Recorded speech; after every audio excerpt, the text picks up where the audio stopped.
Hello, welcome to my channel. ಇವತ್ತು ಅಳಸಂದೆ ಕಾಳು ಸಾಂಬಾರನ್ನ ಈಸಿಯಾಗಿ ಕುಕ್ಕರಲ್ಲಿ ಹೇಗೆ ಮಾಡೋದಂತ ತೋರಿಸ್ತೀನಿ, ಬನ್ನಿ ನೋಡೋಣ. ಇವಾಗ ಅಳಸಂದೆ ಕಾಳನ್ನ ಅಟ್ಲೀಸ್ಟ್ 1.5 ಅವರ್ ನೆನೆಯಕ್ಕೆ ಇಟ್ಬಿಡೋಣ. ಅದನ್ನು ಸೈಡಿಗಿಡಿ. ಇವಾಗ ಮಸಾಲ ರುಬ್ಕೊಳ್ಳೋಕ್ಕೆ ಏನೇನು ಬೇಕಂತ ನೋಡೋಣ. ಒಂದು ಈರುಳ್ಳಿ, ಸ್ವಲ್ಪ ಕೊತ್ತಂಬರಿ, ಒಂದು ಬೆಳ್ಳುಳ್ಳಿ, ಒಂದು ಸ್ವಲ್ಪ ಹುಣಸೆಹಣ್ಣು, ಚಿಕ್ಕದಾದರೆ 3 ಟೊಮೆಟೊ. ನಾನಿಲ್ಲಿ ಚಿಕ್ಕದಾಗಿರೋದ್ರಿಂದ 3 ಟೊಮೆಟೊ ತೊಗೊಂಡಿದ್ದೀನಿ, ಇಲ್ಲಾಂದರೆ 2 ಸಾಕು. ಮನೆಯಲ್ಲೇ ರುಬ್ಬಿರೋ ಮಸಾಲ, ಸಾಂಬಾರು ಪೌಡರ್. ಇವಾಗೆಲ್ಲ ಮಿಕ್ಸಿಗೆ ಹಾಕ್ಕೊಂಡು ರುಬ್ಬಿಟ್ಕೊಳ್ಳೋಣ.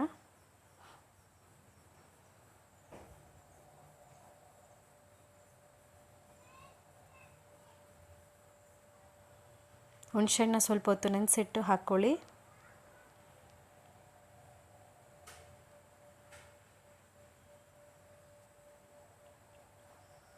ಮಸಾಲ ರೆಡಿಯಾಗಿದೆ. ಕಾಳು ಚೆನ್ನಾಗಿ ನೆಂದಿದೆ. 1.5 ಅವರ್ ನೆನೆಯೋಕೆ ಇಟ್ಟಿದ್ದೆ ನಾನು. ಈಗ ಸಾಂಬಾರು ಏನೇನು ಬೇಕಂತ ನೋಡೋಣ. ಸಾಂಬಾರು ಸ್ಟಾರ್ಟ್ ಮಾಡೋಣ. 2 ಬದನೆಕಾಯಿ, ಅರ್ಧ ಈರುಳ್ಳಿ, ಕರಿಬೇವು, ಆಲೂಗಡ್ಡೆ, ನೆನೆಸಿಟ್ಟಿರೋ ಕಾಳು, ರುಬ್ಬಿಟ್ಟಿರೋ ಮಸಾಲ, ಸಾಸಿವೆ, ಅರಿಶಿನ, ಉಪ್ಪು.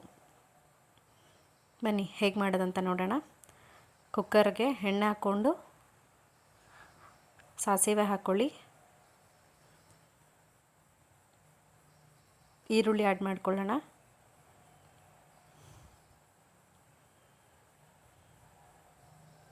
ಕರಿಬೇವು ಆ್ಯಡ್ ಮಾಡ್ಕೊಳ್ಳಿ. ಫ್ರೈ ಮಾಡಿಕೊಂಡು ಈರುಳ್ಳಿ ಕಲರ್ ಚೇಂಜ್ ಆಗೋವರೆಗೂ ಫ್ರೈ ಮಾಡಿಕೊಂಡು ಕಟ್ ಮಾಡಿಟ್ಟಿರೋ ಆಲೂಗಡ್ಡೆ, ಬದನೆಕಾಯಿ ಆ್ಯಡ್ ಮಾಡ್ಕೊಳ್ಳೋಣ.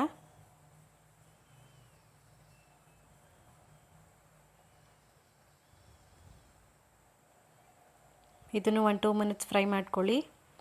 ಬದನೆಕಾಯಿ ಕಲರ್ ಚೇಂಜ್ ಆಗೋವರೆಗೂ ಫ್ರೈ ಮಾಡ್ಕೊಳ್ಳಿ.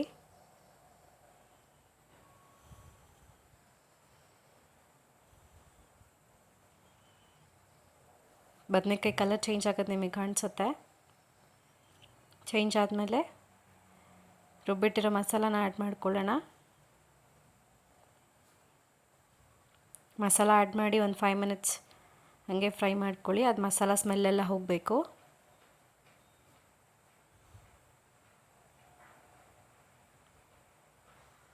ಅರಿಶಿನ ಅರ್ಧ ಟೀ ಸ್ಪೂನ್, ಉಪ್ಪು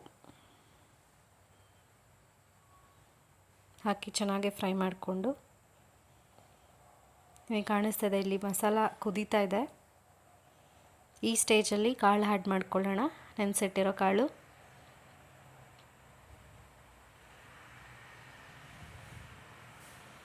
ಕಾಳು ಹಾಕಿ 1-2 ಮಿನಿಟ್ಸ್ ಫ್ರೈ ಮಾಡ್ಕೊಳ್ಳಿ. ಎಲ್ಲ ಮಿಕ್ಸ್ ಮಾಡಿ.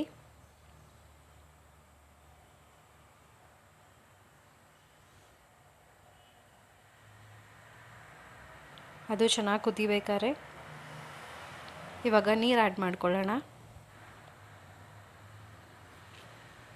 ಕುಕ್ಕರಲ್ಲಿ ಇಡೋದ್ರಿಂದ ನೀರು ಸ್ವಲ್ಪ ಬೇಕಾದಷ್ಟು ನೋಡಿ ಹಾಕ್ಕೊಳ್ಳಿ, ಯಾಕಂದರೆ ನೀರು ಕಡಿಮೆ ಆಗೋದಿಲ್ಲ.